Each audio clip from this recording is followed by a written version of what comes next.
pet lovers, if you have any room in your home, Jessica Hansen needs your help. She runs an organization, a fairly new organization called Manitoba Underdogs, and you need people to foster animals. Yes, tell us about it. Well, we're completely foster home based. We don't have a shelter location.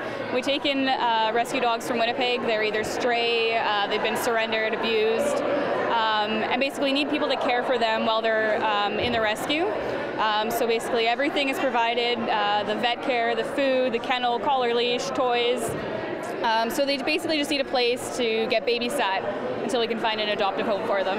So why did you decide to start this up? There are a number of organizations in town, so many great ones that do help animals. Yeah. Why start another one, and why do it this way? Well, my good friend and I, we've worked with lots of rescues throughout the city for years, but we were kind of taking a break just because life had been crazy. It was the summer bomber season. And I was on my way back from Grand Beach in July, and I found a dog on the side of the highway. She was totally beaten up, just matted, dirty. So we had nowhere to put her, so we brought her to the Humane Society. But then we found out she was heartworm positive, which is a really bad disease for dogs to get. So we decided that we were going to have a garage sale fundraiser to raise funds to cover her vet care.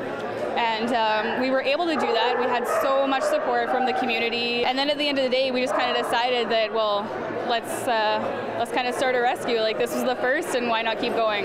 So you are officially up and running now. How many dogs are you looking to foster out sort of at any given time?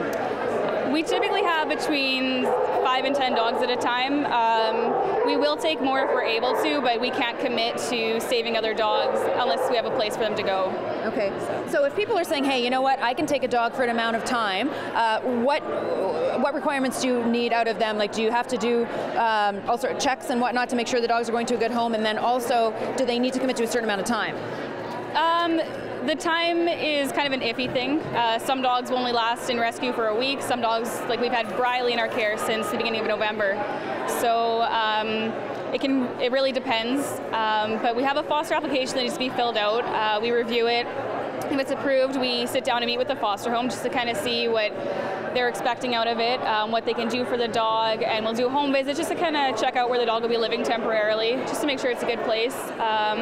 But yeah, and then they just love it. If they can, they give it just basic training and that kind of thing. But okay, well, I know you've got a website, ManitobaUnderdogs.org. I guess all the information is there as well as pictures of the dogs that need homes at the moment? Yes, there is. Okay, well, I'm sure you need donations. I'm sure you need all sorts of stuff. So folks, go to the website, ManitobaUnderdog's.org. Jess, thank you so much for doing this, and thank you for your time today. No problem, thank you.